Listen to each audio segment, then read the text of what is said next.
എന്നെ അടിച്ച പോലീസുകാരൻ ജീവനോടെ ഇല്ല മോനെ, സത്യമായിട്ടാണ് പറഞ്ഞ. ദിലീപ് ഒന്ന് കേട്ടിട്ടുണ്ടോ? ജീവനോടെ ഇല്ല. എത്ര പോലീസുകാരെ കൊന്നു മക്കളെ കളിക്കില്ല. സീരിയസ് ആയിട്ടാണ് പറഞ്ഞ.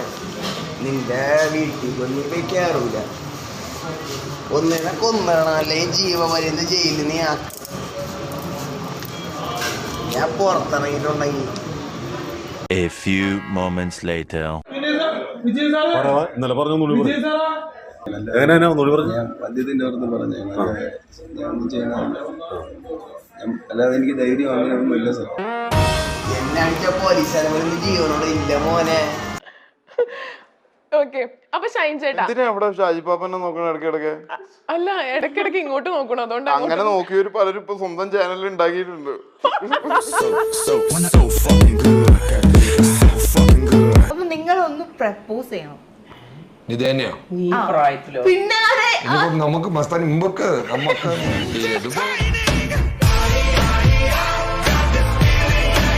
അതുകൊണ്ട് ഞാൻ അങ്ങനെ പറഞ്ഞതാ. വൈചേട്ടൻ പാട്ട് എന്ന് പറഞ്ഞ സ്ഥിതിക്ക് ഒരു സോങ്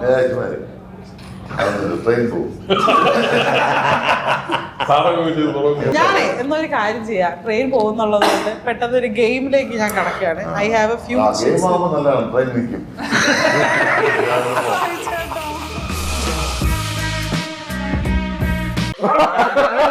ചേട്ടാ എന്നോട് പറഞ്ഞല്ലോ കാശുണ്ടാക്കാൻ വേണ്ടി ഞാൻ ഇത്രയും പടങ്ങൾ ചെയ്തെന്ന്. ഒരിക്കലുമില്ല. പിന്നെ നീ ആഗോളതപനത്തിൽ എല്ലാം കാശ് മേടിച്ചല്ലേ ചെയ്യുന്നത്. നമ്മളും ഇതിടാതെ മേക്കപ്പ് ഇടാതെ ചെയ്യുന്നതിന് എനിക്ക് കുഴപ്പമൊന്നും റിയൽ ലൈഫിലും ഞാനൊരു മോളിൽ പോയാലും ഒരു സിനിമ കാണാൻ പോയാലും ഒന്നും ഞാൻ മേക്കപ്പ് ഇടാറില്ല. അതാണ് അതുകൊണ്ട് ആർക്കും മനസ്സിലാവാറുണ്ടോ? അങ്ങനെയാണോ?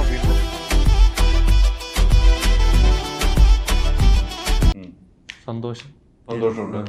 അല്ല, ഈ സമയത്ത് അവിടെ പോയിരുന്നപ്പോ വീഡിയോസ് ചെയ്യാൻ പറ്റിയിരുന്നു നിങ്ങൾക്ക്? ചെയ്തു. എല്ലാം റീച്ചുകൾ കിട്ടുന്ന വലിയ വലിയ അല്ല, ചെയ്തായിരുന്നു. ഷൂട്ട് കഴിഞ്ഞിട്ട് ചെയ്തായിരുന്നു. ഷൂട്ടിന് സമയത്തൊന്നും ചെയ്യാൻ പറ്റിയില്ല. ഗ്യാപ്പ് കിട്ടുമ്പോ ഷൂട്ട് സമയത്ത് ഇവരില്ല, പിന്നെ ആലോചിച്ച് ഷൂട്ട് ചെയ്യും.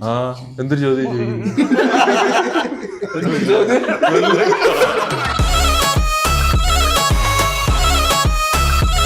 28-ാം തീയതി എന്തായാലും പോയി കാണണം കേട്ടോ. അപ്പൊ മനസ്സിലാവും എത്രമാത്രം ലക്കിലാണ് എന്നെ അവിടെ പ്രതിഷ്ഠിച്ചേക്കുന്നതെന്നു. നിങ്ങൾക്ക് ലക്കുണ്ടെ കാണാൻ പറ്റും ചിലപ്പോ.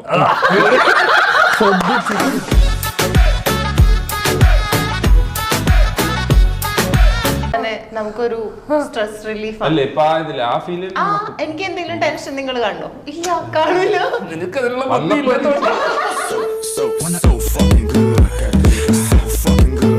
അതിന്റെ മെസ്സേജ് വന്ന് ഞാൻ കണ്ടു. ബാലൻസ് കുറവാണെന്ന് പറഞ്ഞു. കണ്ടോ?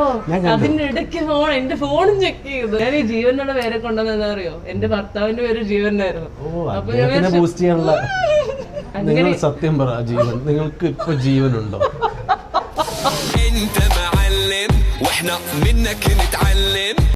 ബേസ്ലൈറ്റിനെ പറ്റി ഇപ്പൊ എല്ലാരും പറയും തൊട്ടതെല്ലാം പൊന്നാക്കുന്ന വ്യക്തിയാണ്. എന്നുവെച്ചാ അമ്മച്ചിമാരുടെ പൊന്ന് വൈചേട്ടൻ തന്നെ പറഞ്ഞല്ലേ, നീ അനുസരിച്ച് അച്ഛനെയൊക്കെ ഓക്കെ, പക്ഷെ ആ ലുക്കൊന്നും ഇല്ലെന്ന്.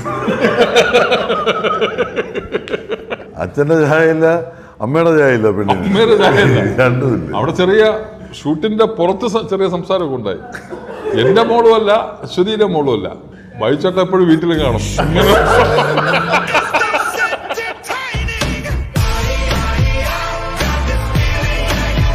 പ്രണയാവുമ്പോ ജീവിതത്തിൽ ഇത് ചോദിക്കാൻ പാടുണ്ടോ എന്ന് എനിക്കറിയില്ല. ഇപ്പൊ കല്യാണമൊക്കെ കഴിഞ്ഞു, കുട്ടിയൊക്കെ ആയിരിക്കാന്നറിയാം. ശരിക്കും അർജുൻ ഒരുപാട് പേരുടെ മനസ്സ് തകർത്തുകൊണ്ടാണ് കല്യാണം കഴിച്ചത് കേട്ടോ. അർജുൻ കല്യാണം കഴിച്ചപ്പോ ഞാനൊക്കെ 2 days ആണ് ചോറ് കഴിക്കാണ്ടിരുന്നത്. വീട്ടിൽ ചോറുണ്ടായില്ല.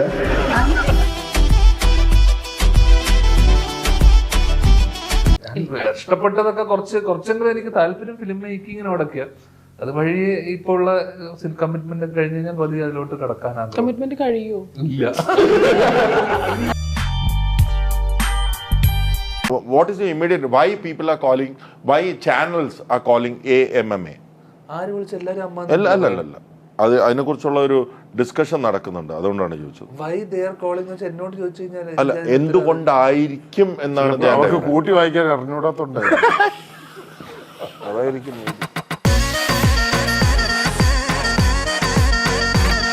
ബേസിലൊരു മിടുക്കനല്ലേ ഈ പൃഥ്വിരാജിനെ പോലൊരു വേറെ മിടുക്കനാണ്. കാരണം പണി അറിയാം, കളി അറിയാം. കളിയോ സിനിമയിൽ അത് വേണോ? അത് നിനക്ക് അതില്ലാത്തത്.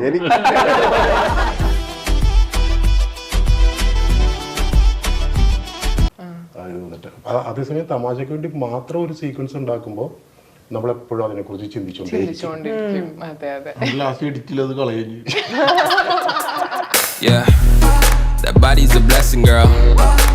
ചേട്ടനും കൂടി ബിനീതേട്ടനും കൂടി ആ സിനിമയുടെ ഭാഗമാണല്ലോ, അപ്പൊ ഒരു ചെറിയ കുശുമ്പില്ലേ? നമ്മുടെ കുടുംബം എങ്ങനെയാണ് കുശുമ്പ് വരണം? നമുക്കല്ലേ എത്ര അവാർഡ് കിട്ടിയിട്ടുണ്ട്. എനിക്ക് അച്ഛനോട് കുശുമ്പുണ്ടെന്നാണോ? അച്ഛനോടില്ലെങ്കിൽ എനിക്ക് വീട്ടിലൊരു ചേട്ടൻ നിന്നെ പോലെയാണോ ഞാൻ?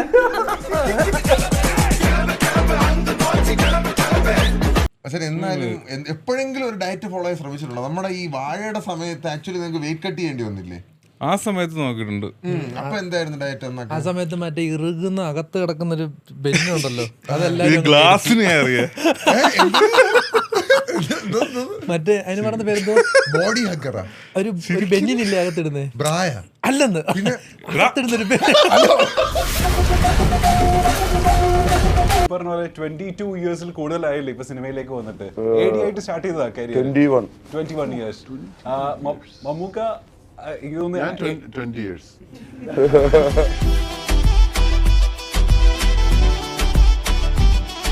ഫോർ എക്സാമ്പിൾ ഈ പറഞ്ഞ പോലെ തന്നെ ഒരു ബാക്കപ്പ് ഇല്ലാതെ വന്നൊരു വ്യക്തി എന്നുള്ള രീതിയിൽ ഭയങ്കര വലിയ അച്ചീവ്മെന്റ് അല്ലേ? അത്രയും വലിയൊരു മാസ്റ്റർ പടം.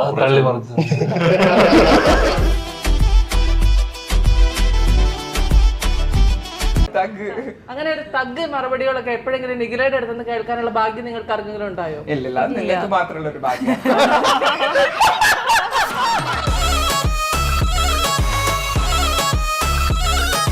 ഞാനല്ലേ വല്ലതും എനിക്കങ്ങനെ ഫീൽ ചെയ്യണ്ട. അവരെ എന്റെ അനിയനെ പോലല്ലേ, നമ്മളതിന് റിപ്ലൈ കൊടുക്കണം. അതിന്റെ അനിയത്തി മാമൻ.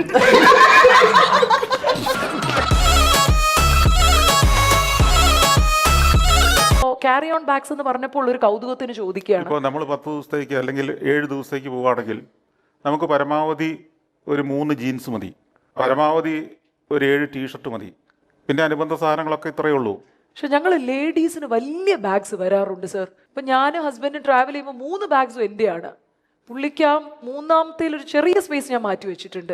കാരണം നമ്മുടെ കോസ്മെറ്റിക്സ്, നമ്മുടെ സൺ ടാൻ പ്രോബ്ലം, സൺസ്ക്രീൻ എല്ലാം പാക്ക് ചെയ്ത് നമ്മൾ എടുക്കും. സാർ അപ്പോൾ ഇത്രയും മിനിമലായിട്ട് വെറും ക്യാരി ഓൺ ബാഗ്സുമായിട്ട് പോകുമ്പോൾ?